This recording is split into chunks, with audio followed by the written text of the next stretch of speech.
How you doing?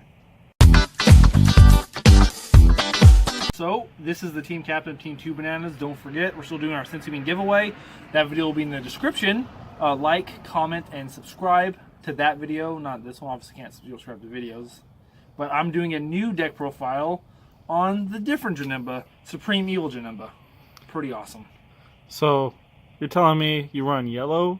Yes. With your mill deck? And now you're running the crap Janemba? This is the better Janemba. People don't realize this, but people like to win by milling your opponent out, but you can win by milling yourself out. It's pretty good. So you attack with this leader, mill 2 off yourself, so it's amazing against mill. Draw 1, so that's 3 cards off your deck. Pretty good. Then on this side, he's a 20k critical, and if you go against yellow, discard a card from your hand, and your opponent's fucked. So let's get into this profile now. You ready, guys? So to start this off, we are running the 4 Vegetos. I'm not a huge fan of the whole burst mechanic. I'm not going to lie to you. I fucking hate it so much. But this card is amazing in the burst mechanic. And because you're always going to have shit into this card, he's a 4K. You know, he's a 4-drop, 30K, draw 2. Double strike. Fucking amazing. We also run 3 of these Go Tanks. Strong fucking card. Play him for 4 mana. Untap 2 mana, get 2 cards back. So he's basically a 2 mana, does damage, drawing an extra card, helps you get your Trunkses and Go-Tens into your hand. You don't necessarily have them. Then we also run this as well. It's a 3-drop, so you get him off for 2 and just go off on your opponents. The draw one's pretty nice. He's necessary in some games just to get your hand back up. Pretty strong. To go into the Trunks, we run 4 of these Trunks.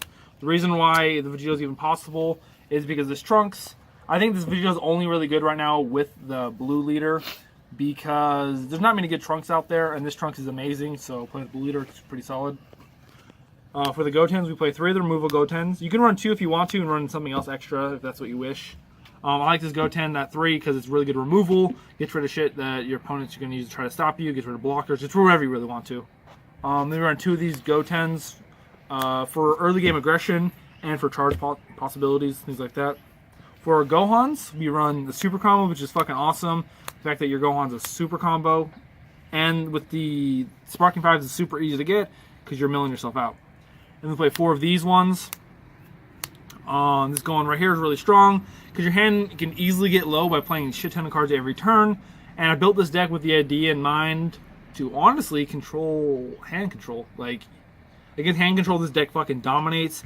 Unless you have really bad luck, you don't draw your Go-Tens or you don't draw your Vegetos. It's a little bit tricky, which bad luck. But that's why I run everything at 4 if I can, because they're fucking necessary for the deck. For late game bombs, we run 3 Keflas. This card is honestly up to you if you want to run it at 3. I rarely play this card except for against fight tests against my cousin. I fucking dropped 2 of them, which was fucking amazing. That's never happened before. I've never dropped 1, but I dropped 2 against him, and obviously that's game right there because she's so fucking strong, and keep protecting her pretty fucking easy because she's so high.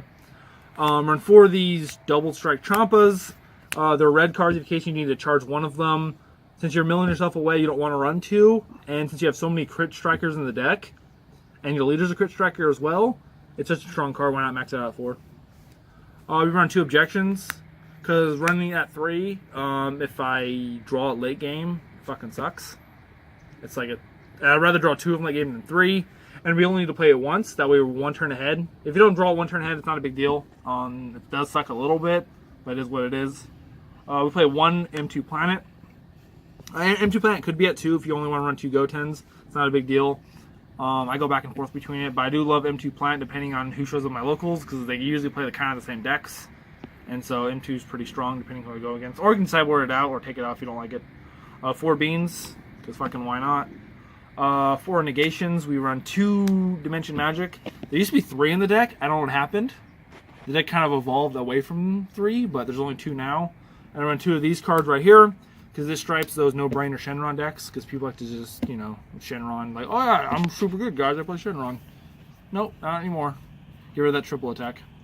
And our Self Awakeners, we play 2 Pans, because you only need 2. Because she goes back to your hand, why'd you play more? Play 3 of these Trunks.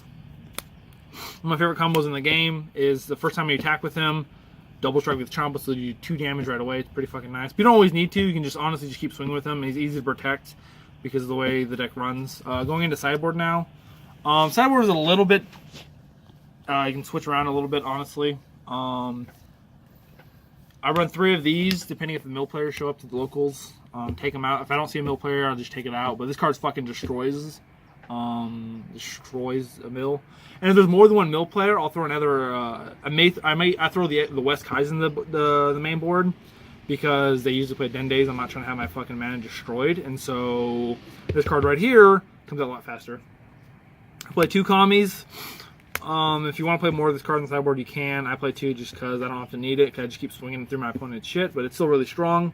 If I do go against mill as well, or against like Shenron decks, these combos are fucking strong as fuck, because it's a 1 mana double strike, you know what I mean? It's really powerful, very effective, does the damage, and it's more self-awakened stuff if my opponent's not going to attack me.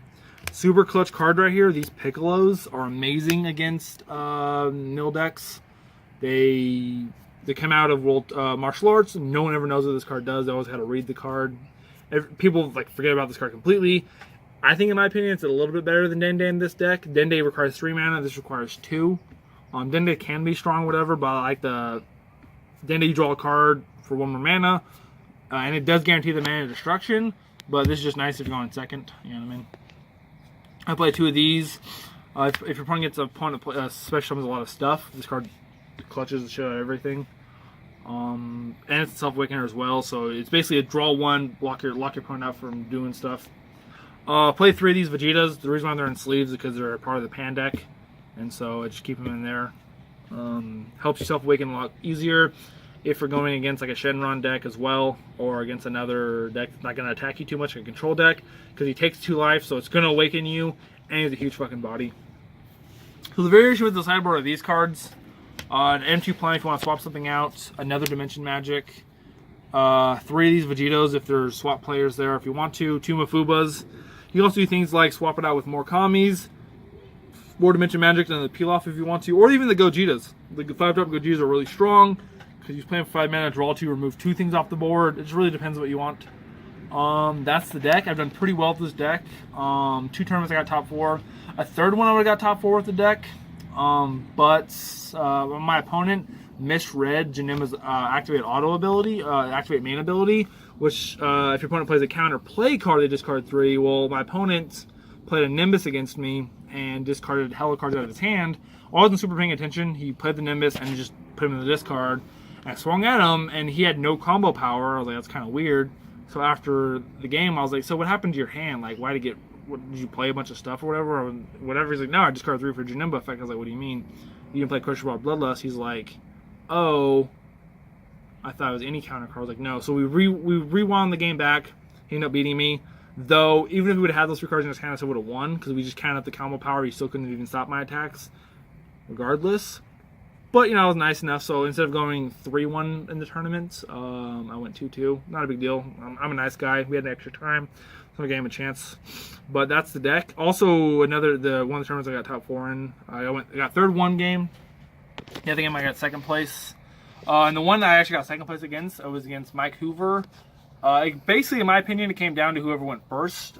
His game 1 was super. All 3 games were amazing, like super close. Really good games. He beat me. Game 2 was super close. Game 3 wasn't as close, but it seemed like it came down to whoever went first. But who knows? His deck is really good though.